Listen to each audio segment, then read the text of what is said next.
not clear that she had anything to do with the fire. She could have just been having a kip in the wrong place at the wrong time. Yeah, I think that's likely. Sorry we're late, Gov. We got stuck in some traffic. Have you talked to the young woman yet? No, not yet. She's still sleeping off a bender. They said they'd call us as soon as she wakes up. We can't take it any further until then. Right, we'll put that on ice for now. Let's concentrate on the fire. Now, do you think this arsonist was responsible for the other 5? It's too soon to be sure. The fire investigation team are there. Forensics are due in later today. So we could know by lunchtime, or it could take until the middle of next week. In the meantime, if you want to know my opinion... Yeah? I think this is our guy. Why? Arsonists are territorial. They always stick to the same patch. Carpenter's Court was within half a mile of all the other fires. It was on a different scale, yeah, but that's no surprise. Arsonists need bigger and bigger blazes to get the same buzz. What about the MO? It's the same, more or less. All right, but from now on, you report to the D.I on this one.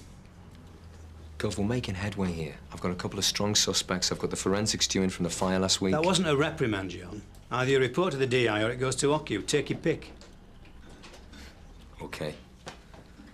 And the National Crime Faculty are sending over that offender profiler. You what? Oh, Gov, no. Talked about this last week. You didn't object then. I didn't think it'd come to anything. What's the problem? These profilers have got a good track record on arson, haven't they, Gov? That's what they said at Bram's Hill. Yeah, they would say that, wouldn't they? We're not talking about ivory tower academics here, John. We're talking about coppers. Detective sergeants like yourself. Just so happens that they're trained psychologists. And they only offer advice. Isn't that right, Gov? That's right. We call the shots. This is a big mistake. He's on his way, John, so get used to the idea. Well, look, as soon as anything comes in, I want you to call me. No, don't call me at the office. Call me on my mobile. Offender profiling, forensic psychology. It's just voodoo, Kerry. I've seen these people in action. They're just overeducated charlatans. Well, I suppose we'll just have to wait and see, Sarge. We can wrap this up before a profiler even gets a chance to plug in a laptop. Or before the governor gets a chance to stick his oar in as well. I'm serious, Kerry.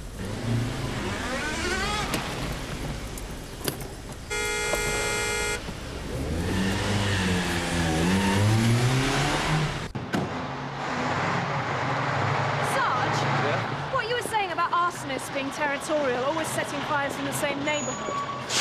Well, it's not a rule, Kerry. It's just the way things usually happen. Why? Well, knowing that, isn't that what a profiler does?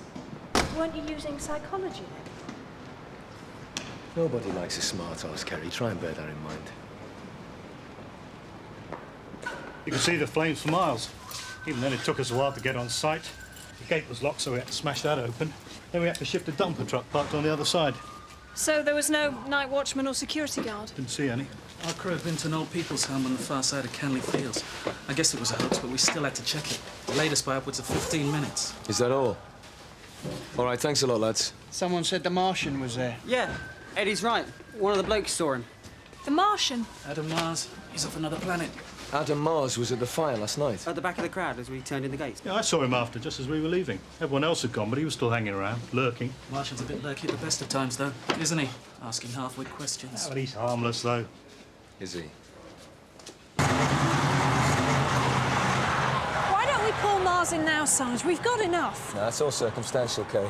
But we could question him at least. Well, don't be too hasty. If I'm going to interview him, I need more than that. Excuse me.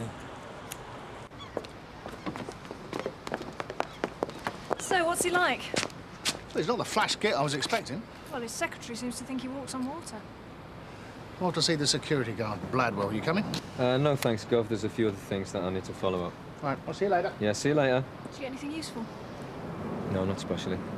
I'm about to now, though. Hi, this is John Boulton here. We spoke a minute ago. Yeah. Yeah, go ahead. So how many points? Well, that's brilliant. That's brilliant. Listen, thanks very much for calling me first. OK, bye. Do you know that container that was found at the fire last week? What about it? It's got Adam Mars's fingerprints all over it. Fire crews were sent to an old people's home, a primary school, a mansion block, and the Royal Thames Infirmary here, 2 streets away from Carpenter's Court, which is also where he made the 999 calls from. Locations seem to be widely spread. Very widely spread. For example, Carry on. Don't mind us. this one here, the mansion block, 20 yards up the road, they'd have had to send a crew from another area. So what does that mean? Oh, I'm sorry. I'm D.S. John Boulton, by the way. D.S. Hunt. Viv Hunt, from the National Crime Faculty. Oh, you're the profiler. Sorry, didn't realise. All the locations are the same. As far-flung as they can possibly be. Either that's accidental... Or it's not, right? John, did you want something? Yes, I did, as a matter of fact, Gov. Oh, this is D.C. Kerry Holmes, by the way.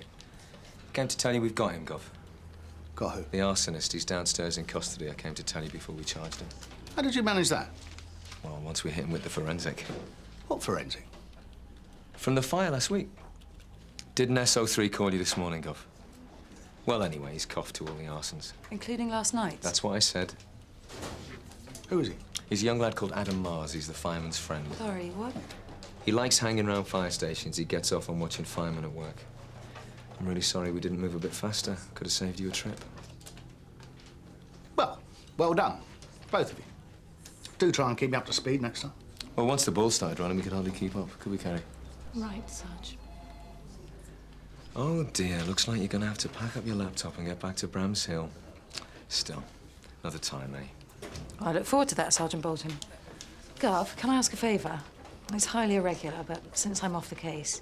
What's that? Could I have a look at... What's his name again, your suspect? Adam Mars. Just out of curiosity. This way. Want to check 10 minutes ago, he was asleep. There you go. Thank you. You better check that evidence again, Gov. I'm pretty sure the prisoner in that cell didn't set last night's fire. Witnesses, forensics, and he confessed. What more do you want, just because he doesn't fit some half-baked profile? I haven't drawn up a profile yet. Oh, how'd you do it, then? Telepathy, or did you read it in your tea leaves this morning? John. Do you know Adam Mars? No, I've never seen him before. Can I ask a couple of questions? Far away. Kerry, do you think Adam Mars is a mature young man? No, very immature. Is he popular, lots of friends? They struck me as a loner, a bit of a train spotter, if you like. Fingerprint evidence links Mars to the arson last week. That's right. Apart from his confession, have you any concrete evidence that links him to Carpenter's Court? We're waiting for the forensic. So that's a no. We know he was there, watching. Of course he was there watching. He's obsessed with firemen. All right, Viv. I'm gonna make this really simple for you, okay? Adam Mars confessed to all the fires. You know that fire setters often claim ownership of blazes they didn't start.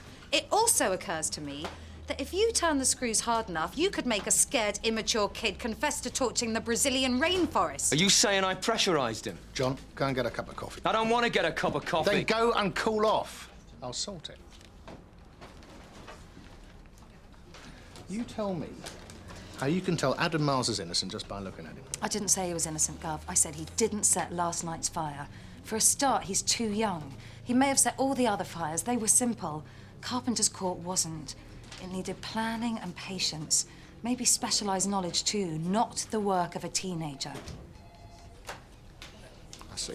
When D.S. Boulton called Adam Mars a young lad, alarm bells started ringing. Also, if he's obsessed with local firemen, why would he scatter them all over the shop with the prank calls? Viv, why didn't you mention this before, instead of us all traipsing down to custody?